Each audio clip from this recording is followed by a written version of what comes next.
KKR fans तैयार हो जाओ, क्योंकि आईपीएल 2027 से पहले कोलकाता नाइट राइडर्स के स्क्वाड में एक बार फिर बड़े बदलाव देखने को मिल सकते हैं। और सबसे बड़ा सवाल, क्या केकेआर अपने कुछ एक्सपेंसिव और अंडर परफॉर्मिंग प्लेयर्स को ऑक्शन से पहले रिलीज करके एक बड़ा पर्स तैयार करेगी? आज की इस वीडियो में हम डिकोड करेंगे केकेआर की रिटेन एंड रिलीज लिस्ट और केकेआर आईपीएल 2027 ऑक्शन में किन प्लेयर्स को टारगेट कर सकती है, और लास्ट में हम देखेंगे केकेआर की आईपीएल 2027 के लिए सबसे स्ट्रॉन्गेस्ट प्लेइंग 11 कैसी दिख सकती है। तो सबसे पहले बात करेंगे केकेआर की स्ट्रैटेजी की। केकेआर ने आईपीएल 2026 से पहले अपनी स्क्वाड में काफ़ी बड़ा बदलाव किया था। टीम ने आंद्रे रसल और वेंकटेश अय्यर जैसे बड़े नामों को रिलीज किया और रिंकू सिंह, सुनील नारायण, वरुण चक्रवर्ती और हर्षित राणा जैसे प्लेयर्स को कोर में रखा। इसका मतलब साफ है, केकेआर अब सिर्फ बड़े नामों पर डिपेंड करने के बजाय ऐसे प्लेयर्स चाहती है जो लंबे समय तक टीम का हिस्सा बन सकें। इसलिए आईपीएल 2027 में रिटेंशन के दौरान भी केकेआर की यही प्रायोरिटी होगी। और इसी बेसिस पर अब देखते हैं कि कौन रिटेन हो सकता है और कौन रिलीज।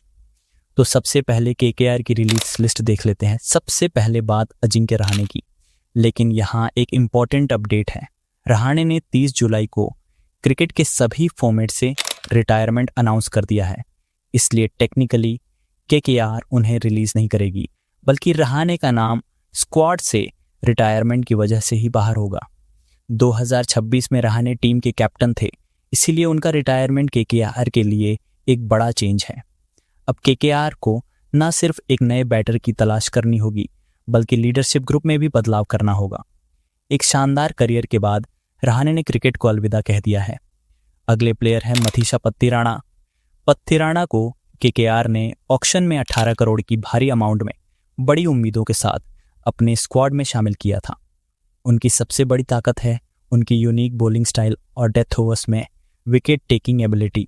लेकिन आईपीएल 2027 के लिए सवाल ये है कि क्या केकेआर उनके लिए अपना ओवरसीज स्लॉट और बड़ा इन्वेस्टमेंट कंटिन्यू करना चाहेगी? अगर पत्तीराणा केकेआर को एक्सपेक्टेड कंसिस्टेंसी नहीं दे पाते हैं तो टीम ऑक्शन किसी दूसरे ओवरसीज फास्ट बॉलर को टारगेट कर सकती है। अब केकेआर की रिलीजर्स लिस्ट में तीसरा नाम है रचिन रविंद्र का। केकेआर ने इनको 2 करोड़ की बेस प्राइस में शामिल किया था। रचिन बहुत टैलेंटेड प्लेयर हैं और इंटरनेशनल क्रिकेट में उन्होंने अपनी एबिलिटी साबित भी की है। लेकिन आईपीएल में किसी प्लेयर की क्वालिटी से ज़्यादा इंपॉर्टेंट होता है उसका टीम कॉम्बिनेशन में सही फिट होना। केकेआर पास पहले से कई ओवरसीज ऑप्शन मौजूद हैं। अगर रचिन को प्लेइंग 11 में जगह नहीं मिलती तो केकेआर के लिए उन्हें रिटेन करने का कोई खास फायदा नहीं होगा। इस लिस्ट में अगले प्लेयर है राहुल त्रिपाठी। त्रिपाठी का आईपीएल एक्सपीरियंस काफ़ी ज़्यादा है और उन्होंने अलग अलग फ्रेंचाइजी के लिए अच्छा प्रदर्शन किया है। लेकिन आईपीएल 2027 में केकेआर को अपने बैटिंग ऑर्डर को ज़्यादा युवा और बैलेंस्ड बनाना होगा। अगर त्रिपाठी को रेगुलर प्लेइंग 11 में जगह नहीं मिलती और उनका रोल क्लियरली डिफाइंड नहीं होता तो केकेआर उन्हें रिलीज करके ऑक्शन पर्स बढ़ा सकती है। अगले प्लेयर है वैभव अरोड़ा। इनको केकेआर ने 1.80 करोड़ में अपनी टीम में शामिल किया था। इनकी परफॉर्मेंस इस सीजन काफ़ी खराब रही थी। इन्होंने 11 मैचों में 11 विकेट लिए, वो भी 10 के ऊपर की इकोनॉमी से। केकेआर के पास इनसे बेहतर कई इंडियन ऑप्शन टीम में है, जैसे कार्तिक त्यागी और सौरभ दुबे जैसे इंडियन पेसर्स केकेआर के पास है। तो मुझे लगता है कि केकेआर इन्हें रिलीजस कर सकती है। अब बात करते हैं एक और ऐसे खिलाड़ी की जिनका नाम केकेआर की रिलीज लिस्ट में शामिल हो सकता है, रमनदीप सिंह। आईपीएल 2026 के लिए केकेआर ने उन्हें 4 करोड़ की सैलरी पर अपनी टीम रिटेन किया था। इन्होंने 7 मैचों में कुल 82 रन बनाए, जिसमें इनकी स्ट्राइक रेट मात्र 120 की रही और इनको ज़्यादा गेंदबाजी करने को भी नहीं मिली। 2 पारियों में 1 विकेट चटकाया, वो भी लगभग 12 की इकोनॉमी से। तो इनका परफॉर्मेंस काफ़ी ख़राब आया। इस वजह से केकेआर रमनदीप सिंह को रिलीज़ कर सकती है। तो केकेआर इन 6 प्लेयर्स को अपनी टीम से रिलीज़ कर सकती है। अगर केकेआर इन प्लेयर्स को रिलीज़ करती है तो केकेआर के पास पर्स होगा लगभग 30 करोड़ का, जिससे केकेआर ऑक्शन में 2 से 3 बड़े प्लेयर्स आसानी से टारगेट कर सकती है। वैसे इनके अलावा केकेआर और किन प्लेयर्स को रिलीज़ कर सकती है, हमें कमेंट में ज़रूर बताएं। आगे बढ़ते हैं और जानते हैं केकेआर आईपीएल 2027 के ऑक्शन में किन प्लेयर्स को टारगेट करेगी।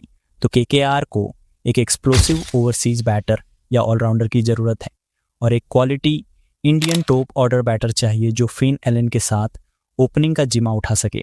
तो केकेआर की आईपीएल 2027 के टारगेट लिस्ट में पहला नाम है हार्दिक पांड्या का।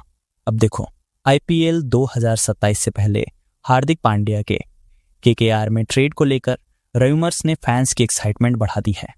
केकेआर को अगर एक ऐसे इंडियन ऑलराउंडर की ज़रूरत है जो बैटिंग के साथ साथ बॉलिंग भी कर सके और लीडरशिप का एक्सपीरियंस भी रखता हो, तो हार्दिक उनके लिए एक परफेक्ट फिट हो सकते हैं। सोचिए, रिंकू सिंह प्लस हार्दिक पांड्या, तो केकेआर मिडिल ऑर्डर तबाही से कम नहीं होगा। हार्दिक की पावर हिटिंग केकेआर की बैटिंग को और डेंजरस बना सकती है, जबकि उनकी मीडियम पेस बॉलिंग टीम को एक एक्स्ट्रा बॉलिंग ऑप्शन देगी।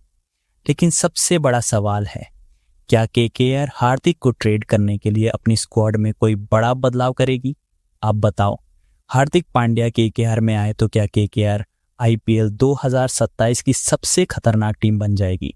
केकेआर के अगले टारगेट प्लेयर होंगे मार्को जॉनसन।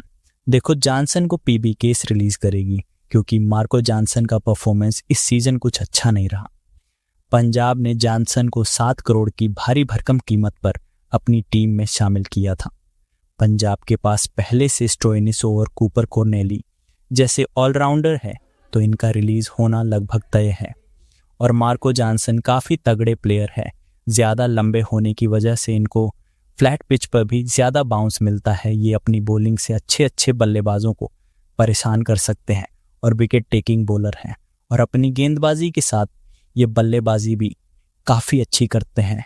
लास्ट में आकर ये बड़े हिट लगा सकते हैं, तो केकेआर के लिए ये बढ़िया ऑप्शन होंगे। अगले प्लेयर है बेन स्टोक्स। देखो, काफ़ी लोग कह रहे हैं कि बेन स्टोक्स आईपीएल 2027 ऑक्शन में अपना नाम रजिस्टर करेंगे, लेकिन बीसीसीआई के रूल के मुताबिक ओवरसीज प्लेयर अगर मेगा ऑक्शन में अपना नाम रजिस्टर नहीं करवाता है, तो वो प्लेयर उस सर्कल में जितनी मिनी ऑक्शन होगी उसमें भी अपना नाम रजिस्टर नहीं करवा सकता है। यानी मेगा ऑक्शन छोड़ने वाले ओवरसीज प्लेयर का रास्ता अगले 2 सीजनों के लिए कठिन हो जाता है और वे सीधे मिनी ऑक्शन में नहीं आ सकते। हालांकि कुछ फ्रेंचाइजी बीसीसीआई से कह तो बेन स्टोक्स ऑक्शन आ सकते हैं, और बेन स्टोक्स ऑक्शन में अपना नाम देते हैं तो कई सारी टीमें बेन स्टोक्स के पीछे भागेगी, और केकेआर भी बेन स्टोक्स को टारगेट करती आपको दिख सकती है। केकेआर की टारगेट लिस्ट में अगले प्लेयर होंगे ट्रेंट बोल्ट। केकेआर अगर पथिराना को रिलीज करती है तो ट्रेंट बोल्ट को केकेआर 100% टारगेट करेगी। अब बहुत से लोग बोलेंगे, क्या एमआई ट्रेंट बोल्ट को रिलीज करेगी क्या? तो देखो, एमआई ने ट्रेंट बोल्ट को 12.50 करोड़ में खरीदा था और बोल्ट की परफॉर्मेंस काफ़ी ख़राब रही, तो इसके काफ़ी ज़्यादा चांस है कि एमआई ट्रेंट बोल्ट को रिलीज कर सकती है और ट्रेंट बोल्ट को केकेआर टारगेट करके अपनी टीम में शामिल कर सकती है। नेक्स्ट प्लेयर है पृथ्वी शॉ। पृथ्वी शॉ के पास एक्सप्लोसिव ओपनिंग बैटिंग की एबिलिटी है, और सबसे इंटरेस्टिंग बात यह है कि 2026 ऑक्शन में पृथ्वी शॉ अनसोल्ड रहे थे। अगर आईपीएल 2027 से पहले पृथ्वी शॉ अपनी फॉर्म वापस हासिल करते हैं तो केकेआर उनके ऊपर ज़रूर नज़र रख सकती है। केकेआर को अगर एक एग्रेसिव इंडियन ओपनर की ज़रूरत होती है तो पृथ्वी शॉ एक इंटरेस्टिंग ऑप्शन बन सकते हैं। उनका अटैकिंग स्टाइल केकेआर की एग्रेसिव बैटिंग के साथ भी फिट हो सकता है। लेकिन केकेआर के लिए सबसे बड़ा सवाल होगा, क्या पृथ्वी शॉ कंसिस्टेंसी के साथ परफॉर्म कर पाएंगे? अब इस लिस्ट में लास्ट प्लेयर है Shimron Hetmyer. Hetmyer experienced T20 batter हैं और मिडिल तथा लोअर ऑर्डर में काफ़ी खतरनाक साबित हो सकते हैं। उनकी सबसे बड़ी स्ट्रेंथ है स्पिन और पेस दोनों के खिलाफ एग्रेसिव बैटिंग।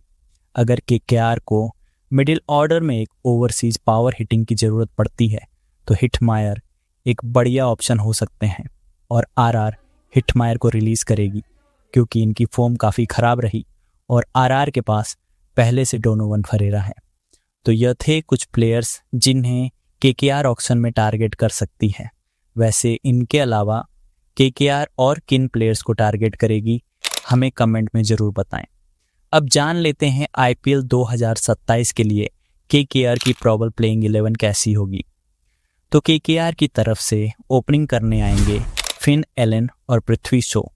अगर केकेआर इनको नहीं खरीदती है तो केकेआर के पास पहले से ही सार्थक रंजन जैसा एक्सप्लोसिव बैटर्स शामिल हैं जिन्हें केकेआर फिन एलन के साथ ओपनिंग करा सकती है। नंबर 3 पर कैमरून ग्रीन होंगे और नंबर 4 पर विकेट कीपर बल्लेबाज एग्रक्रिस रघुवंशी आएंगे और नंबर 5 पर कैप्टन हार्दिक पांड्या आ सकते हैं। अब नंबर 6 पर रिंकू सिंह और नंबर 7 पर ऑलराउंडर अनुकूल रॉय, नंबर 8 पर सुनील नारायण होंगे, फिर नंबर 9 पर मार्को जॉनसन या फिर ट्रेंट बोल्ट आएंगे, नंबर 10 पर हर्षित राणा होंगे और नंबर 11 पर स्पिनर वरुण चक्रवर्ती होंगे और इम्पैक्ट प्लेयर होंगे कार्तिक त्यागी या सौरभ दुबे। तो मुझे तो ये प्लेइंग 11 काफ़ी तगड़ी लगी जिसमें नंबर 10 तक बल्लेबाजी के ऑप्शंस है और बॉलिंग के साथ ऑप्शन केकेआर के पास है। अगर केकेआर की ये प्लेइंग 11 बन गई तो केकेआर को आईपीएल टाइटल्स जीतने से कोई नहीं रोक सकता है। और अपनी फेवरेट टीम नीचे कमेंट में लिखे और वीडियो को लाइक और चैनल को सब्सक्राइब किए बिना मत जाना।